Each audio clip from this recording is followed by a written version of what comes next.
Episode of Sundays with Sammy and I hope आप सब खैरियत से हैं, अपने अपने घरों में, अपनी ज़िंदगियों में, अपने कामों में खुश हैं और सेटिस्फाइड हैं। Friends, coming to today's topic, आज मैं बात करूंगी एक बड़े ही कॉमन फिनोमेना की, और जो ऐसी चीज़ है जो हम हर किसी को ही अफेक्ट करता है, वो है इंग्लिश लैंग्वेज, अंग्रेज़ी ज़बान। मेरा टॉपिक ऐसा है कि आई एम श्योर आप सभी रिलेट कर सकेंगे, क्योंकि हम सब को या तो इंग्लिश आती है या नहीं आती, और दोनों ही सूरतों में हम इस मसले से दो चार हैं। Okay, what is language? सबसे पहले तो ये बताते चलें, लैंग्वेज होती है एक ऐसा मीडियम जिसके थ्रू हम दो लोग आपस में कम्युनिकेट कर सकते हैं, अपनी बात समझा सकते हैं, दूसरे की बात समझ सकते हैं। बेसिकली लैंग्वेज का मकसद यही है। और इंग्लिश क्योंकि एक इंटरनेशनल लैंग्वेज है, ज़्यादा मुल्कों में बोली जाती है, तो इसलिए इसको इतनी ज़्यादा इंपॉर्टेंस भी मिलती है, क्योंकि जब इंसान ने बाहर दूसरे मुल्क से काम करना है या आपने ट्रैवल करना है किसी भी वजह से, तो आपको वहाँ की ज़ुबान आनी चाहिए, और हर मुल्क की ज़ुबान आपको नहीं आ सकती, तो इंग्लिश सीखना, बोलना, समझना ज़रूरी हो जाता है। लेकिन अनफॉर्चुनेटली यहाँ पर मसला सिर्फ इंग्लिश के बोलने का नहीं है।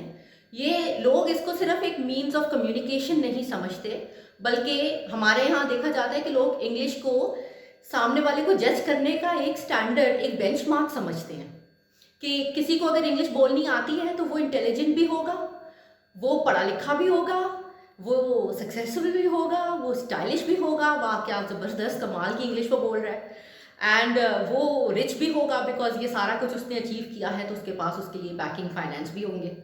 तो ये कुछ हमारे प्री कंसीव्ड आइडियाज़ हैं अंग्रेज़ी ज़ुबान को लेते हुए, और इसलिए हर कोई चाहता है कि इंग्लिश सीखे, आती हो या नहीं आती हो, बोलने की कोशिश हर कोई कर रहा होता है, एंड गलत सही लेकिन बोल ले, क्योंकि उन्होंने अपने आप को कुछ दिखाना होता है जो वो शायद नहीं है।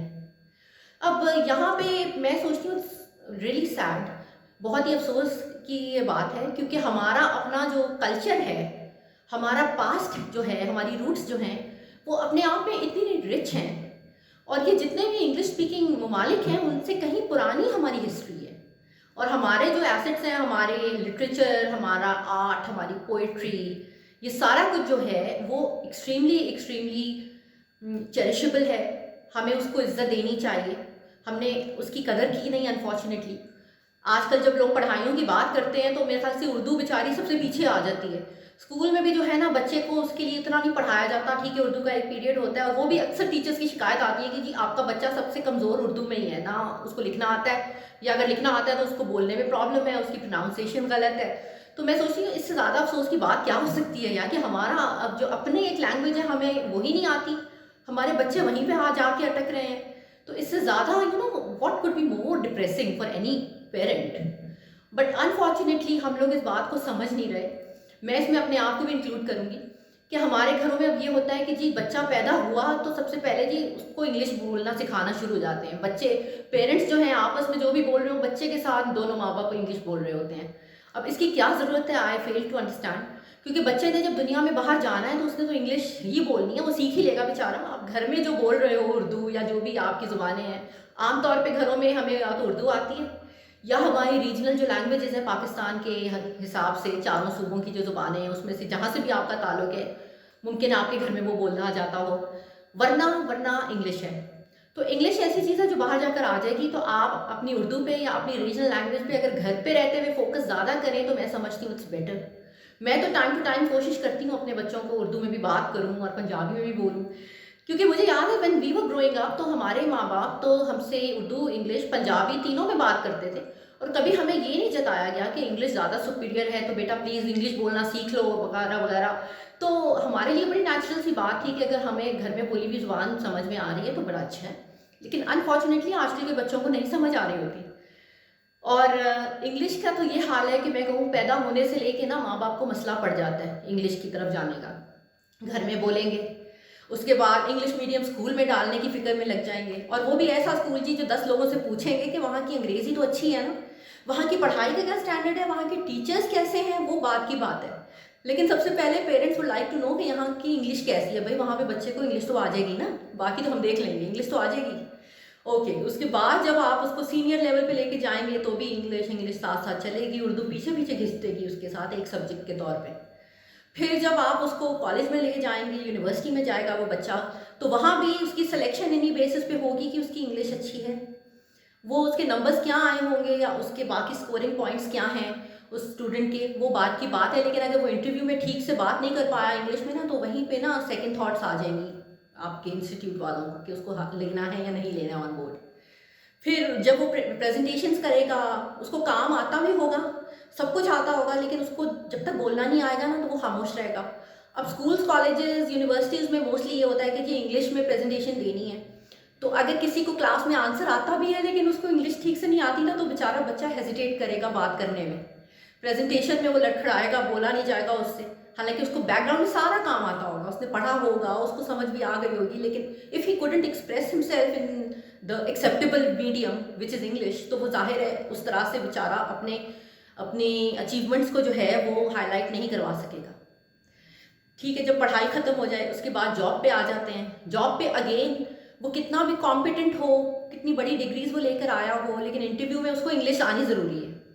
अगर उसको इंग्लिश ठीक नहीं आई तो उसकी जॉब मिलना जो है ना वो ज़रा सा रिस्की हो जाता है। उसी तरह जॉब मिलने के बाद भी थ्रू आउट हिज करियर जहाँ जहाँ बोलने की ज़रूरत पड़ेगी, उसकी तरक्की की बात होगी, उसको इंटरनेशनल ट्रैवल का मौका दिया जाएगा, तो वो इन्हीं बेसिस पे दिया जाएगा कि इसकी इंग्लिश कैसी है, या बाहर जाके कहीं हमारा नाम तो नहीं बोल देगा, इसको बोलना तो आ जाएगा। तो ये सारी चीज़ें इफ़ेक्ट करेंगी उसकी लाइफ को थ्रू आउट। फिर ये तो हो गया आपके एकेडमिक्स एंड आपके प्रोफेशनल लाइफ। बात यहाँ ख़त्म नहीं होती।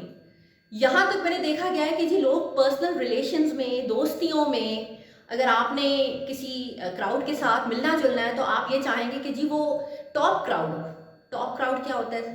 टॉप क्राउड वो होता है जो बड़े इंग्लिश किस्म के लोग होते हैं ना, इंग्लिश भी बोलेंगे, उनका पहनावा भी बड़ा मॉडर्न सा, वेस्टर्न सा होगा, एंड उनका पूरा आउटलुक जो है ना वो अंग्रेज़ों जैसा होगा, तो वो टॉप क्राउड हो जाता है।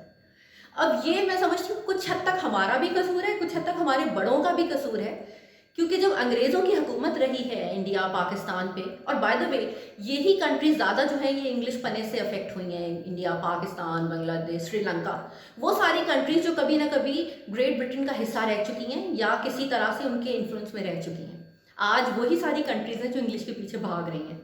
तो ये मैं कह रही हूँ कि हमारे जो बड़े थे ना, उन्होंने जैसे कि देखा है अंग्रेज़ों का कल्चर, उनका माहौल, उनका रहन सहन, तो जो लोग जो है ना वो उस तरह बनना चाहते थे कि यार जब पार्टीशन हो गई, अंग्रेज़ चले गए, लेकिन यहाँ के जो टॉप टॉप क्राउड था वो अपने आप को अंग्रेज़ों जैसा दिखाना चाहता था, उनकी तरह बोलता था, उनकी तरह पहनता था, अपने बच्चों को बाहर भेजता था पढ़ने के लिए, और ये वहाँ से ट्रेंड शुरू हुआ है, और जनरेशन दर जनरेशन ये अब आज हमारे तक तोहफा बन के पहुँचा है। तो इसमें ये होता है कि जो अगर अपने आप को इम्प्रूव करना चाह रहा है तो सबसे पहले इंग्लिश इम्प्रूव करता है, अपने आप को कुछ प्रूव करवाना चाह रहा है दुनिया के सामने, तो वो सबसे पहले अपने आप को एक अंग्रेज़ी स्टैंडर्ड पे लाना चाह रहा है। और इस चक्कर में हम लोग खुद भूल गए कि हमारे अपने स्टैंडर्ड भी कोई इतने गए गुजरे नहीं थे। हमारी जो सकाफत है, हमारी तहजीब, हमारे रूट्स, मैं समझती हूँ इन यूरोपियन कंट्रीज से कहीं ज़्यादा पुराने हैं और कई ज़्यादा जो हैं इंस्पिरेशनल हैं, लेकिन समहाउ हमने इसकी अपने असासे की उस तरह की कदर नहीं की जो कि हमें करनी चाहिए थी। और यहाँ तक मुझे एक बड़ी मज़े की बात याद आई कि रिसेंटली मैंने सुना किसी के रिश्ते की बात हो रही कि जी लड़का पढ़ा लिखा है, फलां जगह जॉब है ठीक ठाक, और इंग्लिश कमाल की है। मतलब आप अपनी लड़की को ऐसे बंदे को देना चाह रहे हैं सिर्फ इसलिए कि उसकी इंग्लिश कमाल की है यार, मतलब ये तो एक अलग ही लेवल की बात है कि अब लोग जो है ज़ाती ताल्लुकात में, पर्सनल रिलेशनशिप्स में भी इंग्लिश के ऊपर आपको जज करने लगे हैं। अगर आपने इम्प्रेस करना है किसी को, आपकी इंग्लिश आनी चाहिए। ससुराल में जाके आप 2-3 इंग्लिश की लाइनें बोल दें, सामने वाला फ्लैट हो जाएगा। किसी के घर जाएं, इंग्लिश में आपने पहले 2-3 जुमले बोल दिए बस। किसी ऑफिस में जाएं, रिसेप्शनिस्ट से आपने अंग्रेज़ी में सवाल कर लिया, बस हो गया काम आपका। अगर आप सीधी सादी तरह जाके उस कोने बैठेंगे या ढंग से तमीज़ से उर्दू में 2-3 बातें करेंगे, तो मुमकिन है आपकी बारी अंदर देर से आए, इंग्लिश की वजह से एकदम से आपको खट करके अंदर बुला लिया जाएगा।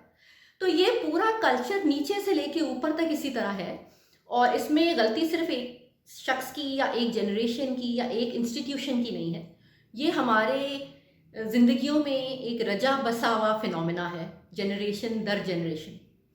और अब यहाँ आखिर में मैं बस एक बात कहूँगी कि हम लोग इतना आगे आ गए हैं, तरक्की भी कर रहे हैं अपने अपने लेवल पे, इतने सारे मसाइल के होने के बावजूद we are trying to struggle. If we can not run, we are at least trying to walk.